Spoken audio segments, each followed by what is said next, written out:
Hello everybody, welcome back to my channel. So today we are going to do a book talk on My Soul, a Shining Tree. Imagine standing at the very top of the world, or at last, the top of the wild walnut tree on the ridge in Flanders. From its highest branches, 11-year-old Lotte Becke can see everything. The peaceful village of Kheluvelt, green fields stretching into distance, and even the sea on a clear day. To Lotte, this magnificent walnut tree, and it isn't just a tree. It is her best friend, her hiding place, and her watchtower. She believes nothing could ever disturb the quiet beauty of her home.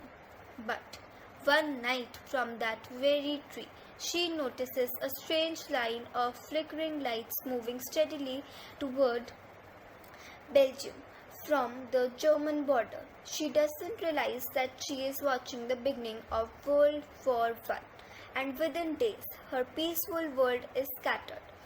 Her father joins the Belgian army.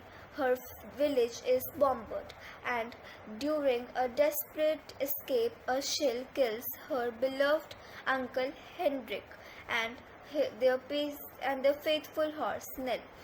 Separated from her mother, Lotte is forced to survive among the ruins of the only house she has ever known. Meanwhile, across the border in Germany, Ernest Hoffmann has been raised to become the perfect soldier. From the age of 3, his strict father, Major Friedrich Hoffmann, wakes him up at 4:30 every morning for military exercises.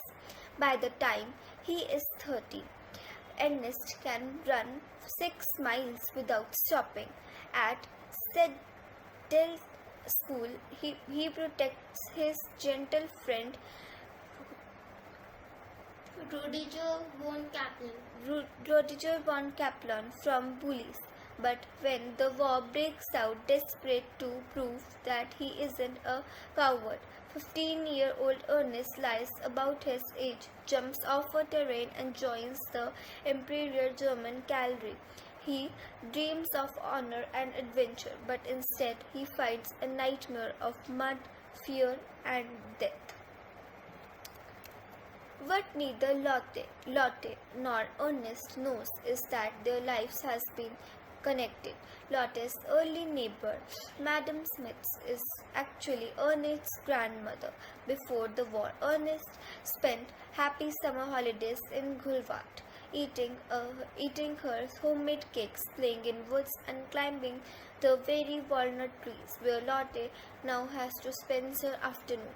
When Lotte visits Madame Smith's house, she notices that a sepia photograph of Ernest in his cadet uniform, never imagining that the handsome German boy in the picture would one day return as an enemy soldier.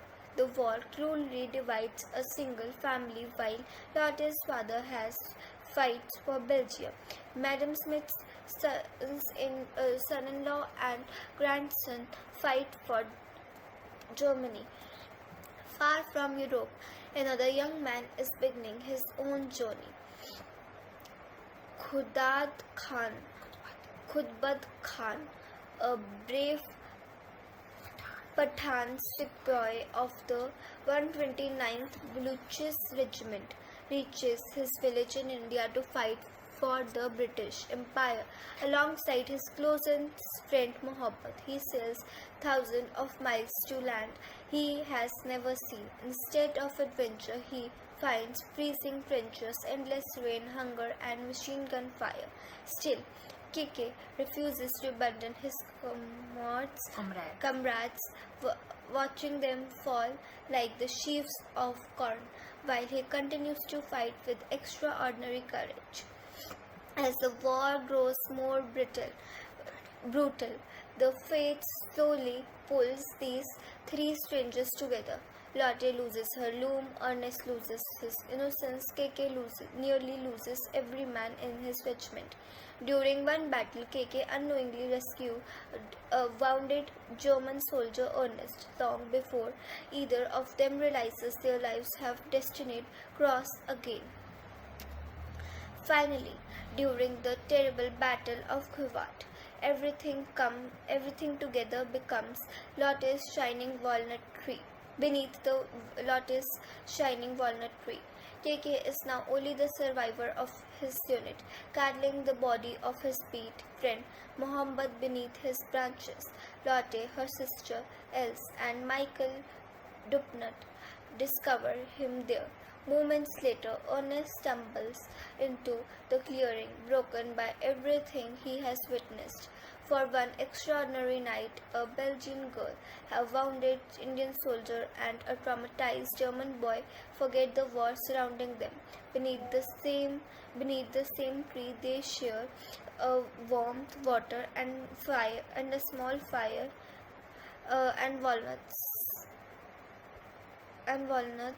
providing that compassion can exist even between enemies. Next morning, Ernest helps the wounded KK to reach the British Red Cross ambulance before disappearing back into the forest. KK is sent to England to recover, where he later catches the sight of Lotte and Else on a Brighton pier. Lotte eventually returns to Belgium with his father to rebuild their home, while Ernest survives the war and carries its scars for the rest of his life after learning his dear friend Rudiger had been killed. As the red poppies bloom once more across the battlefields of Flanders, my soul, a shining tree, reminds us that though a war can divide countries and even families, kindness, hope, and humanity can still take a root in the darkest of times. How do enemies become friends when the world is burning around them?